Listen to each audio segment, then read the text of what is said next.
I'm Chronix, and this is Crystal from the most extreme wrestling, and this is your Raw review for February 3rd, 2014. Oh yes. Now before we get started, I know some people might be wondering how we feel about the entire CM Punk situation that has unfolded over the previous week. Well, we do have a lot of thoughts about that. I've been kind of back and forth on a lot of issues as things has come out, but I don't really want to talk about it here. I want to do like our own separate video, so we'll be doing that later in the week, talking about the entire situation and get that all covered. But for now, we're going to talk about Raw and all the things that happened on Raw. And we start with the Authority. They're coming out there. Well, actually, it's just Randy Orton first, right? Mm-hmm. He comes out there and he's complaining about, oh, I have to face Cena again, and I got to prove myself to him. How many times does I got to do that? And I'm like, dude, I mean, really, we also feel that way, but that match keeps happening for some reason, over and over. But we will have to live with it, I guess. But, okay, so Triple H comes out there, and he's like, you know, you've been whining and complaining a lot, and we think that we might have to have a new face of... Finally, other people notice that he whines and complains like a 2-year-old. Have a new face of the WWE. Okay. This right here is kind of what I was a little bit worried about when they came up with this, like, yes movement, like, little phrase, you know? Okay. Because, okay, WWE, I don't know if they just realized that Daniel Bryan is marketable. They just realized that Daniel Bryan is cool and people like him. The fans like him. They just figured it out. I mean, it's so ridiculous. It's having a hard time for me to like believe that that's the case. But it seems pretty obvious at this point. Okay, so them coming up with a phrase, like a tagline to get behind, like a political movement type name. You know what I'm saying? Like a corporate catchphrase. It's more like a government rebellion catchphrase, but... How is it like a government rebellion catchphrase? You don't have movements in corporate America. Well, okay, but you have political movements. Against the government. No, you don't. What are you talking about? I mean, yeah, you do. There's the civil rights movement. Well, okay, There's the gay rights movement. But for the most part, you have movements, taglines, and they're like corporates. I mean, they're like political movements. Yes, political movements. Well, see, you're just not helping my point. Okay. Anyways, the point is, the whole thing with Daniel Bryan and the yes things was like, what would be the word? Like, I don't know, like more organic. I mean, it's Daniel Bryan. He's a vegan and stuff. Organic. That's a word to use. It's a good word. Okay.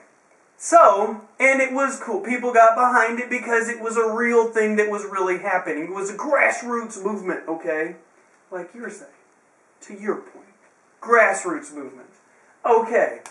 But when Triple H walks out there, of all people, and starts going, we're supporting the Daniel Bryan movement, it makes it instantly like, I don't want to be, it's like your parents coming out and being like, that's go Chronix! Pretty much true. You know? It's a good analogy. It's like when parents came to Facebook. Yeah.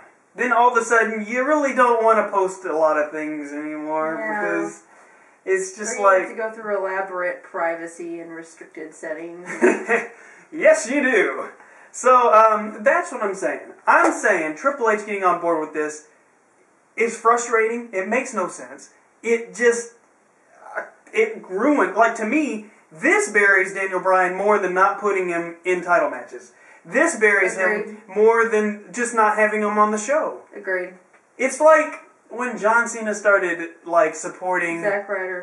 But I mean... effectively murdered his career. Exactly. But on a much grander scale, because Daniel Bryan at this point could be, the #1 guy, the merchandise guy, the real face of the company. Maybe they're purposely murdering him. I'm sure they are. Like, I'm convinced now. Because that's what they did to Zack Ryder. Look, but it's like, different. This guy's getting popular. Let's kill his career. But he has, like, Stone Cold Pops.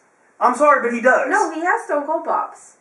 But yeah, so they had to, like, murder his career with it on a bigger level. I just don't understand why they want to murder people's careers. They don't believe in him. They think he's too small. Really? We're still there? We're still in the 70s? Yeah, I mean, we haven't moved past. And I mean, hey, there's been plenty of times when I will admit I thought that certain people were too small. But I just don't see that in Daniel Bryan. What? I think the size thing is just completely irrelevant. I don't know. I said sometimes... I mean, I know I bagged on CM Punk for being small, but that was because he always was going against these ginormous dudes. Like Brock Lesnar? Yes, and it just looked kind of ridiculous. But I mean, when he did it, it actually was a good match, so I can't really fault him on that. True. Anyways, moving on. Think it's total BS, but whatever. Okay, The Shield is taking on Rey Mysterio and Kofi Kingston and Big E, which I'm pretty sure didn't get an entrance. I wanted to see the powder. I wanted to see some boom boom action, but none was to be had. And you know what? If they... Okay. So, Kofi and Big E didn't get an entrance. Okay. And then, like, not too much later, they, like, had an entire 5-minute video package about Black History Month. I was about to say racist. I'm just saying, dude. Racist and Black History Month. Not even show the entrance. Really? I'm just saying. But The Shield... I was going to mention that, but I didn't realize they had a video package about it. They had a video package about, like, some football player? Something? I vaguely remember seeing a football player, but I didn't realize it was correlated with Black History Month. Yeah, well, and it was WWE that was airing it. Unless I'm insane. But The Shield won. And The Shield, I understand them trying to look strong or whatever. But it was a little disappointing. But The Shield is still together. They have not officially broken up, despite all the stuff that happened at the Rumble and before. Though. They are having issues, but tonight they seem to be more on a united front. Especially during their match and their video, their promo that they did and everything. But the Wyatts come on the Titantron, and they're all scary.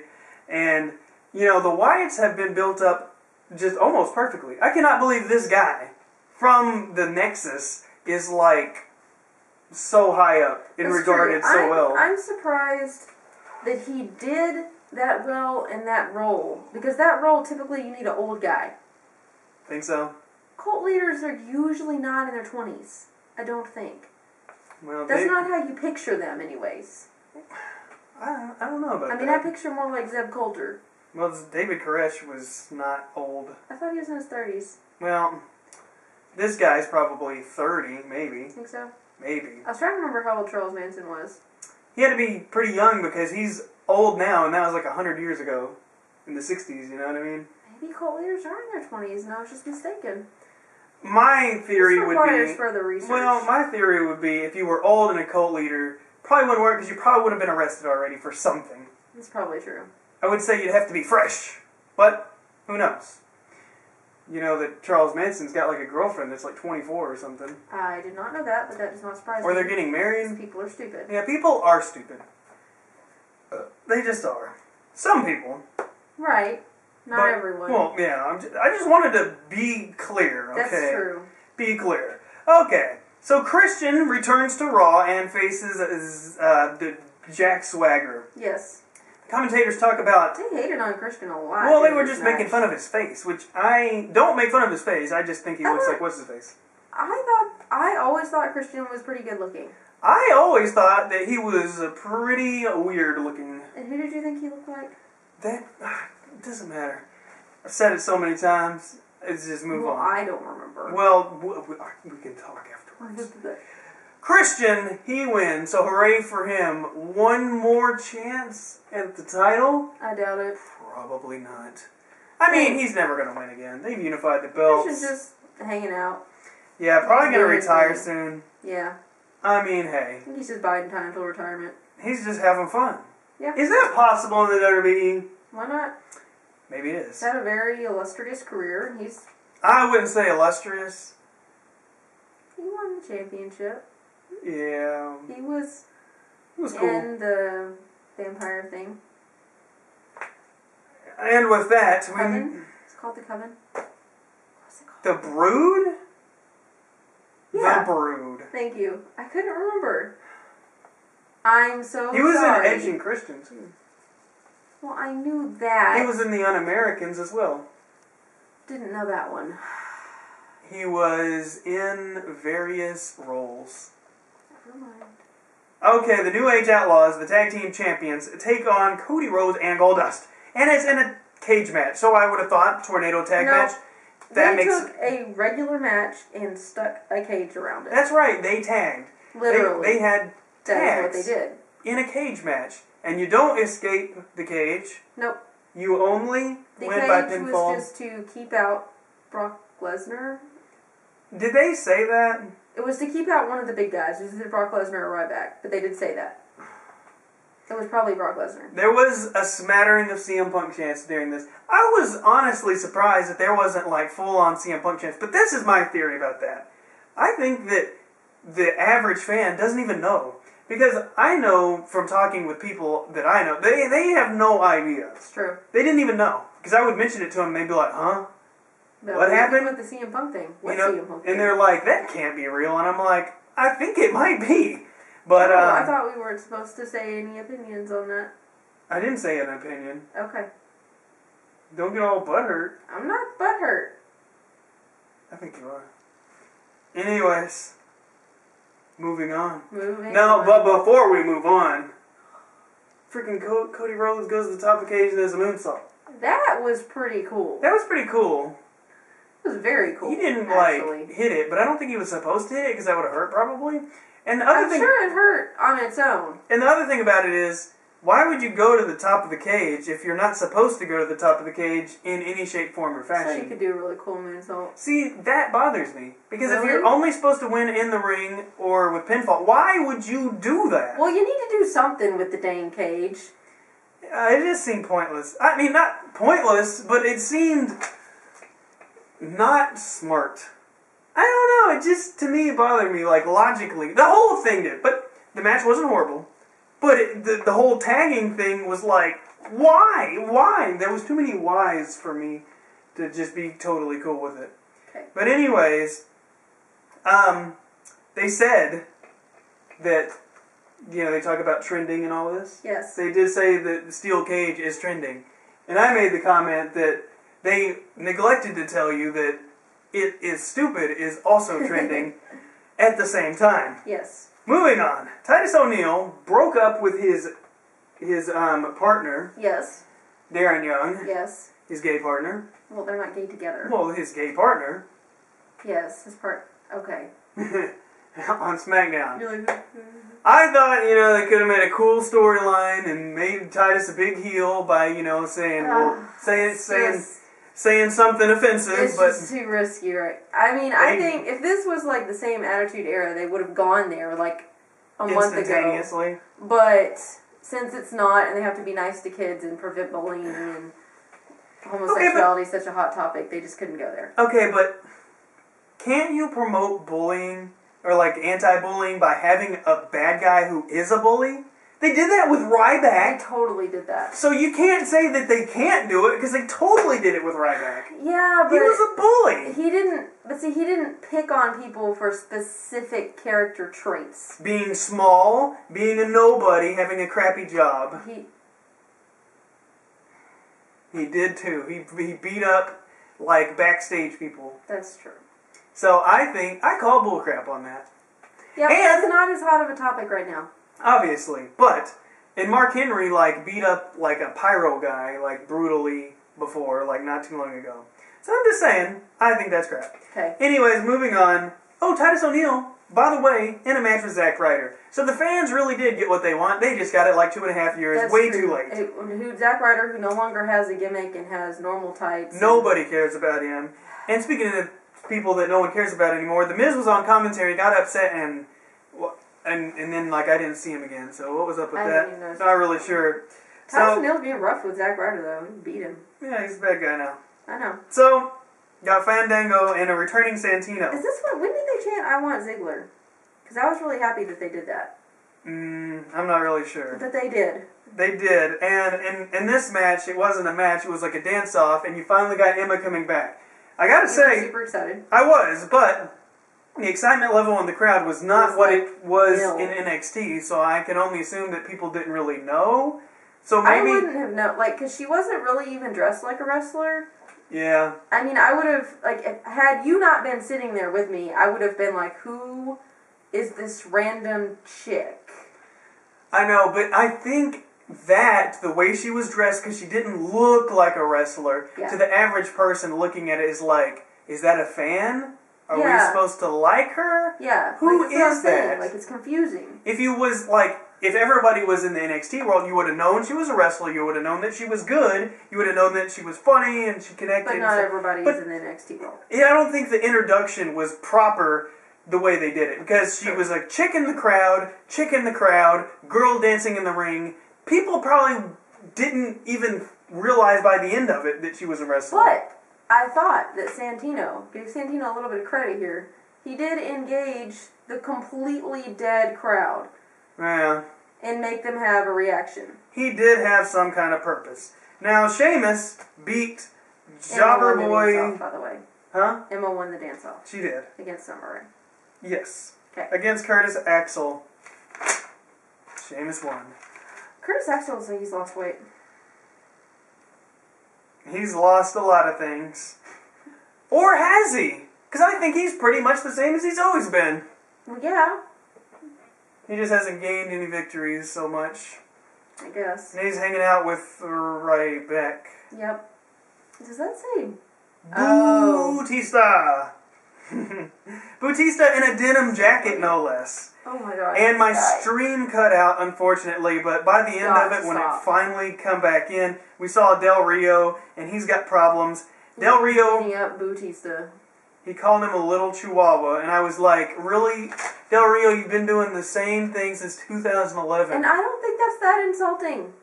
You a little chihuahua. Wait, he's bigger than him. That doesn't work. You're not Rey Mysterio. I know.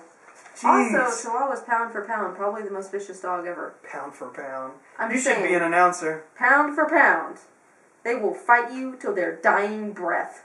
See, that would be a good little announcing tidbit there. That would be your 5-second contribution to wrestling. Thanks. You'd be on commentary and be like, pound for pound! So I'm doing my Jim Cornette commentary 1997 thing. Pound for pound! Don't forget to talk about what a jerk-off you are. Well, it's Jim Cornette's favorite topic. I'm a jackass, and it's awesome. I don't think that's what he says. 2 youngsters getting it on in the ring right now. Alright, so... Nothing weird about that comment. What do you mean? Read. You have a problem with 2 young studs getting it on? I'm sure Jim Cornette does. He probably beats them up on the side of the road.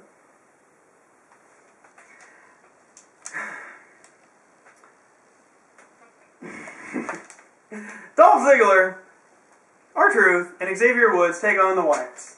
Yep. And I was excited to see these guys, because I like all of these guys, even R-Truth. Did you know R-Truth used to be in a tag team with the Road Dogg? I didn't know that, because you've told me that before. Oh. Well, anyways, the Wyatts, they win. We didn't talk about them. The Road Dogg people were out there for like 20 minutes. Uh-huh. Towards the beginning. With the Road Dogg? Yeah. They had a match. Did we New talk Age about Outlaws. I done talked about that. Thank you very much. My bad. Kidding? Alright. I'm getting tired of that one speech. What one speech? The Road Dogg's one speech. Well, it's supposed to be annoying now because they're bad guys. Okay. I'm just saying. I'm just saying. People still cheer. Well, yeah, because it's a nostalgia act. They're making their United States tour. Oh, that's why they keep doing it over and over and over. I'm just saying, like, every time they go to a new town, people are going to probably cheer. So they're like, I remember that! I understand now. And anyways, you have that match. R-Truth, Woods. They all lost. The Wyatts won. Okay, so the Wyatts, always looking cool. Gotta move on because of time. But Oksana and Naomi, I was just, my God. And AJ was on commentary. Now, Naomi was doing a lot of, like, booty shaking. She was, like, doing a lot of butt in your face. Right? Yeah, butt in your face dancing. And I was just like, dang, girl, what is going on? But AJ was on commentary, and that was cool, I guess. But Just so sad for the Divas. Caitlin's gone. You know, AJ's only got the belt because nobody else is good enough. That's why they're bringing Emma up. They need more people. Yeah, they do. They need to bring Paige up. I know. Turn the page. I can't, though, because all the rest of my notes are on this one, unfortunately. But Bryan and Orton in the main event. Yep. I wish it was for the title because, you know, it went on, had its moments. Daniel Bryan, he freaking won. What was sad, though, is that I wasn't even excited when he won because I knew that somebody was going to come out there and just beat the crap out of him. I didn't really think that because I didn't think he would win. Well, when he started winning, I was just like, okay, like he'll win and then somebody's going to come out and just beat the crap out of him. I didn't know who it was going to be. It was Kane. Kane came out in full corporate Suit. gear. Yeah, suit. Yeah. He was wearing a suit, as he does. Well, I'm just saying, dude came out in a suit, beat the crap out of a guy, and then fire went off. See, that's why I got a problem with the intro music. I was okay with the intro music, so I was just like, well, why change it? Everybody knows what it is, you know, blah, blah, blah. I am not okay with pyros. He just doesn't have that mystical quality anymore. He's supposed to be a corporate dude. He goes kaboom. The CFO of Walmart does not walk out to pyros. But he's not the CFO. What is he? Or maybe he is. I can't remember what his exact title is. He's the something CEO of something. I don't know. Anyways, he's corporate. And you know what that means. Looks like Kane is probably going to be taking on Daniel Bryan at WrestleMania instead of the whole CM Punk versus Kane or Triple H. So that to me... I don't want Kane to take on Daniel Bryan at WrestleMania. I know, because it's not that cool. I want it to be Daniel Bryan and The Undertaker. What? I want Daniel Bryan to go for the title. I just want somebody cool to go with The Undertaker so I can look forward to the Undertaker match. It's probably going to be Brock Lesnar. That's going to take away my enjoyment of the Undertaker match. You don't want to see the Undertaker completely kill him? I just hate him so much that I don't want to see him ever. Because just imagine the aura of the Undertaker and Jimmy John Pants. See? It's ridiculous. It is ridiculous. A dead guy. That's stupid. Oh, you meant the Jimmy John Pants. Yes. Yeah, I figured. I was kidding. I want to be clear. Well, I know, but he doesn't really have many options at this point. It could be Daniel Bryan. That would be cool. Yeah, I just can't see that. It could be because it would someone whose face I hate less than Brock Lesnar. Well, you obviously don't hate Christian's face. It's true, I don't. But Christian and the Undertaker. I don't think that would work. Yeah, I don't know about that one. I wouldn't be dreading it. Would you rather see Christian versus the Undertaker? Yes, I would. You don't think Brock could have a good match? No, I don't. He never has a good match. He does nothing. He had a good match against Triple H. No, he didn't. It was boring. They were like... Hold on, now you gotta go. That was the whole freaking match. They had weapons. That's so exciting. They had weapons. Oh, excuse me, I forgot to go. It was not even that bad. Yes, it was. Ridiculous. I hate the bear hug. That is like the worst move in the entire universe. Bear hug? Whatever this is, when they do That's this. a tie-up. For like freaking 5 minutes. That's a tie-up. Look how strong I am. It's a collar and an elbow tie-up, perhaps. Drives me insane. Got a lot of hatred. I do have a lot of anger. A lot of anger issues. Against the big guy on big guy matches because it's just that. Maybe they could have the Big Show. Oh gosh. Take on the Undertaker. I think that would be worse. I know that would be worse. Maybe you could have Big Show and Brock Lesnar and Mark Henry and... Mark Henry occasionally does interesting things, though. Mark Henry usually does cool things. He picks people up and throws them. But you do know that Undertaker and Mark Henry had a horrible WrestleMania match before. I have heard that, yes. But things have changed. This man is much better. And guess what? Yes, Mark Henry is coming back next week. Cool. And I better turn off my timer because last time I forgot to turn it off and it racked up to 336 hours. Yep, so 336 hours have passed since we started the Raw review last week. Apparently. Whoops, I wondered why my iPhone battery kept dying so suddenly. I think I might have an answer now. So, with that being said, we shall have that CM Punk video coming up sometime in this week. We just gotta remember to do that. And talk about it. Because it could be a doozy. It could be long. It could be. Yeah, it could be short. It could be. I'm not sure. My thoughts still fermenting. Where the conversation takes us. Yeah, we will see how it takes us. But, until next time, I will see you guys later.